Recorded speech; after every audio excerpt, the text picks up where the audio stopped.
I'm just a rock chick. I would describe my music and my sound as Avril Lavigne. It's the best damn thing. Welcome to the first official episode of the Best Damn Avril Lavigne Podcast, a facts and trivia-based podcast about Canadian pop singer Avril Lavigne.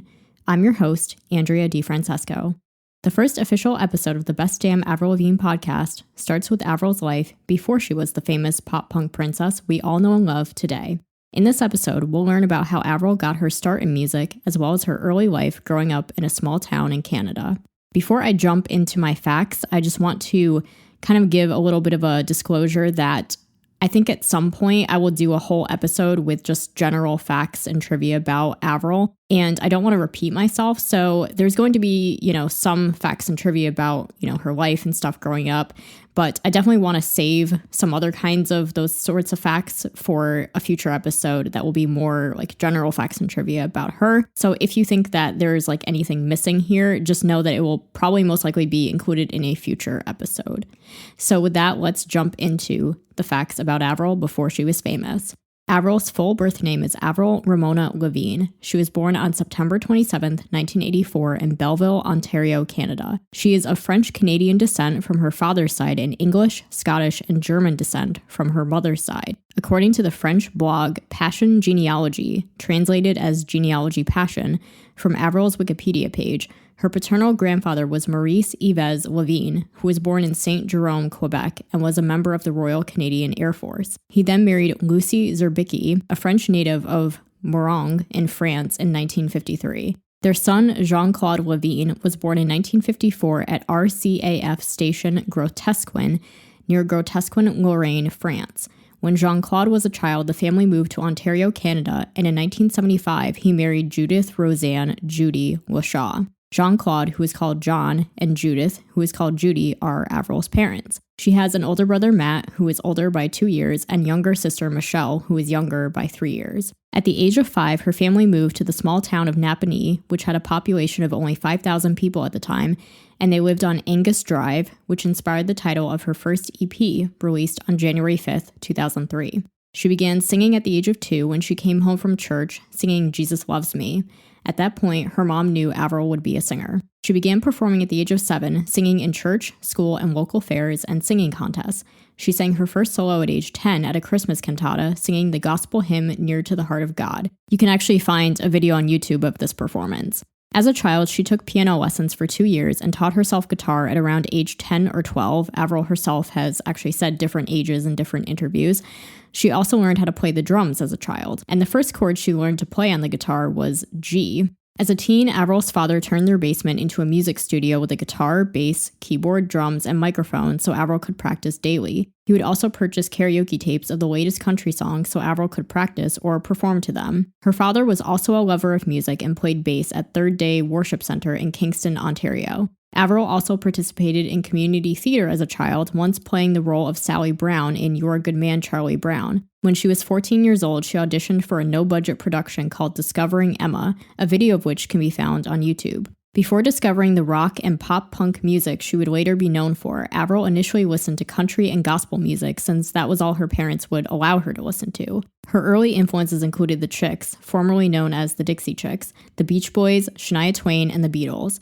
In high school, she discovered rock and punk bands like Green Day, Blink-182, Radiohead, The Distillers, and The Cranberries, as well as Alanis Morissette, who would serve as a big influence on her first album. Avril wrote her first song at around age 12 or 13 called Can't Stop Thinking of You. While she has never officially recorded or released the song, she did sing a brief clip of it during an interview with the Toronto radio station Kiss 92 FM in 2002, which can be found on YouTube. In January of 1999, Avril was approached at the age of 13 by a local folk singer named Stephen Med after seeing her in a performance with the Lenox Community Theater to sing on his album The Quinty Spirit, where she sang a Christian folk song called Touch the Sky. She nailed the song in one take.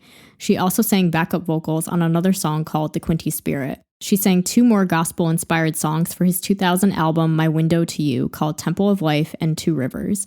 On May 6, 2021, Stephen Med uploaded never-before-seen footage on YouTube from his personal archives of Avril rehearsing a song he had written called Nothing Left. In the description of the video, he wrote, "This video was recorded in the basement of Avril's house on April 17, 1999 as part of the Quinty Spirit CD project. Regrettably, the song Nothing Left, as sung by Avril, never made it to the studio because of budget constraints. The video is important archival footage showing the typical way in which Avril familiarized herself with the songs I had written for her. Her dad, John, learned bass for all the Quinty Spirit CD recordings. I worked with John and Avril at my home in Napanee or at their house.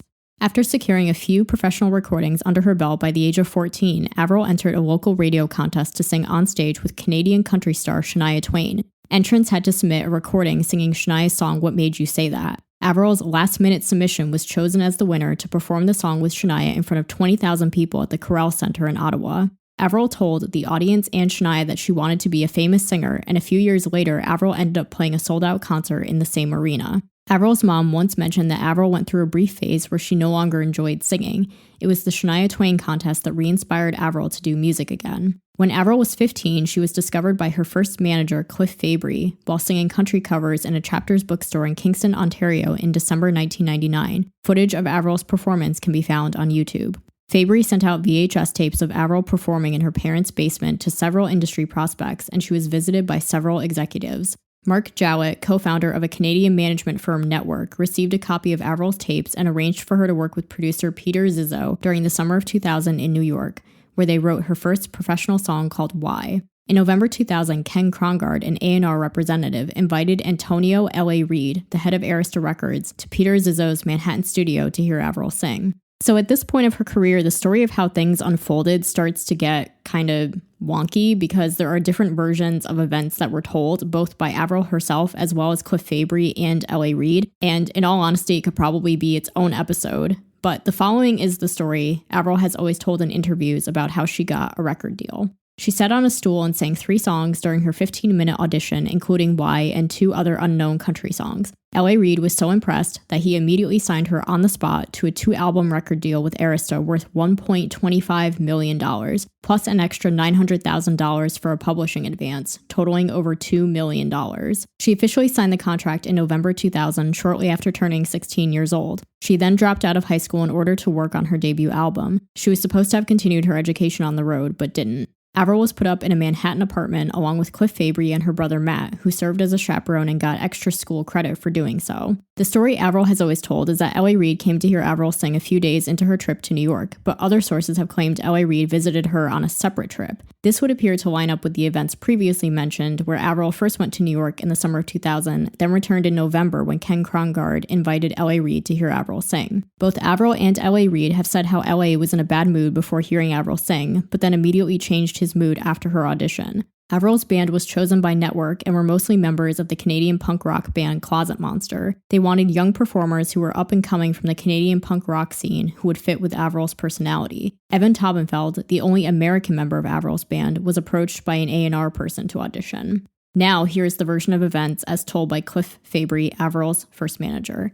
In March 2017, Cliff Fabry uploaded never-before-seen footage from the making of Avril's first album and wrote posts on his blog explaining that a fallout had happened between them. At the time, Cliff was also managing another band who duped Avril and her family into believing that Avril was being taken advantage of, which led to the Lavignes cutting ties with Cliff. But they realized the truth too late, and as a result, a contract was drawn prohibiting Avril or Cliff from ever speaking of one another, which is why Avril has never mentioned him being part of her early career. Cliff Fabry claims that he negotiated for Avril to co-write on all the songs on her debut album, as well as to receive a writing credit on the B-side Breakaway simply for recording it. He also claims that he convinced Arista to let Avril do guitar-driven pop music. Cliff also wrote in the descriptions of his videos as well as his blog posts that Avril wasn't getting along with her mother at the time, which is why her brother came with them to New York instead, and that Avril smoked pot. Avril has never publicly commented on any of the above claims. So, the story of how Avril became famous is debatable because obviously the only people who really know the truth are her and the other people who were involved. I definitely think that it could be a little bit of both. I think that, when Avril was, blowing up really big and people were asking her, like, how did this whole thing start? It sounds much more sensational to say, like, oh, I just happened to be on a writing trip and, like, 3 days later, L.A. Reid came to hear me sing and he was so impressed he signed me on the spot. It just sounds like a more interesting story. She always kind of would say, like, oh, I was just this 16-year-old kid and, I was standing up to the record label telling them that I wanted to write my own music and I had my own style and image and all this stuff. And it sounds kind of unbelievable. But then if you also read some of the stuff that Cliff Fabry has written, basically if you just Google Cliff Fabry, you will probably find his blog and stuff where he's like written all this stuff. I think if you read some of his posts, they really just sound, I don't know, he sounds quite unhinged in a lot of the stuff. Like I said, this could be its own episode, like all the ridiculous stuff that he's written about Avril, like 15 years later, like just all of a sudden he was like writing all this stuff about her. And it was very strange. And some of the stuff that he writes just seems kind of like unhinged and like, I don't know. I think he comes across as kind of bitter. Like he kind of comes across as like as if he expected to get all of this credit for like helping Avril become the big star that she did. But like because there was like this fallout between them, it never happened. Like they never spoke of each other and stuff. Some of the things that he would write, like it was like he was trying to make her look stupid or like talking about like the relationship that she had with her mom at the time and like smoking pot and all this stuff. I think he was trying to make her look bad and be like, I'm the one who swooped in and saved her from becoming like a juvenile delinquent by giving her this music career and whatever.